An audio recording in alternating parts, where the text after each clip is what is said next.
जय माता दी। आज हम नवरात्रि के चौथे दिन माँ कुष्मांडा के बारे में जानेंगे। सृष्टि शक्ति की आदि प्रवाह, जीवन की प्राण शक्ति, ब्रह्मांड की ऊर्जा का ज्योति स्वरूप है माँ कुष्मांडा। सृष्टि की शुरुआत उस मंद मुस्कान से हुई जो जीवन की पहली ऊर्जा थी। यह उसी ऊर्जा की प्रतीक है जो अंधकार में भी उजाला भरती है। नवरात्रि के चौथे दिन पूजी जाने वाली माँ दुर्गा का यह रूप कुष्मांडा कहलाता है। यह नाम जितना रहस्यमयी है, इसका अर्थ उतना ही गहरा और जीवनदायिनी है। कु यानी छोटा, स्म यानी ऊर्जा और अंड यानी ब्रह्मांड, अर्थात छोटे से ब्रह्मांडीय अंड से सृष्टि की उत्पत्ति करने वाली देवी, जिन्हें आदि शक्ति, आदि स्रोत या ब्रह्मांडीय चेतना कहा जाता है। पौराणिक मान्यता के अनुसार जब सृष्टि नहीं थी तब भी देवी थी। शास्त्रों में वर्णन मिलता है कि जब सृष्टि का कोई अस्तित्व नहीं था, चारों ओर केवल घना अंधकार था, तब माँ कुष्मांडा ने ही अपनी मंद मुस्कान से ब्रह्मांड की रचना की। यही कारण है कि इन्हें सृष्टि की जननी कहा जाता है। माँ कुष्मांडा का स्वरूप भी असाधारण है।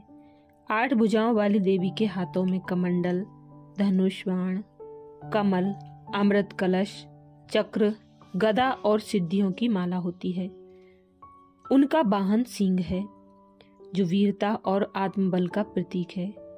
इनका निवास सूर्य मंडल के भीतर माना गया है, जो इस बात का प्रतीक है कि यह शक्ति इतनी प्रखर है कि सूर्य की प्रचंड ऊर्जा को भी सहज रूप से धारण कर सकती है। माँ कुष्मांडा का यह रूप वैज्ञानिक दृष्टि से बिग बैंग सिद्धांत से मेल खाता है। विज्ञान कहता है कि संपूर्ण सृष्टि की उत्पत्ति एक अत्यंत सूक्ष्म बिंदु से हुई। एक छोटे से ब्रह्मांडीय अंडे से वही बिंदु धीरे धीरे फैलता गया और विशाल ब्रह्मांड बन गया।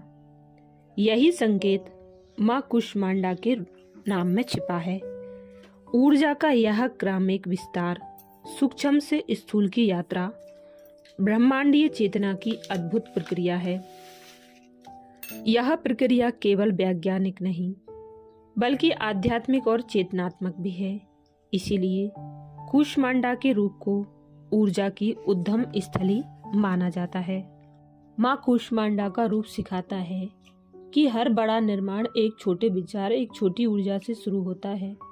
जीवन की हर चुनौती, हर संभावना एक बीज रूप में होती है, जिसे यदि सही ऊर्जा मिले तो वह विशाल वट वृक्ष बन सकती है। माता कुष्मांडा के दिव्य रूप को मालपुए का भोग लगाकर किसी भी दुर्गा मंदिर में ब्राह्मणों को इसका प्रसाद देना चाहिए। इससे माता की कृपा स्वरूप उनके भक्तों को ज्ञान की प्राप्ति होती है, बुद्धि और कौशल का विकास होता है।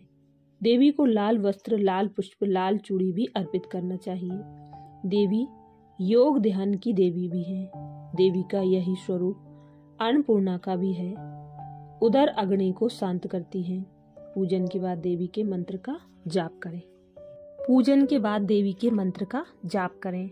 जय माता दी।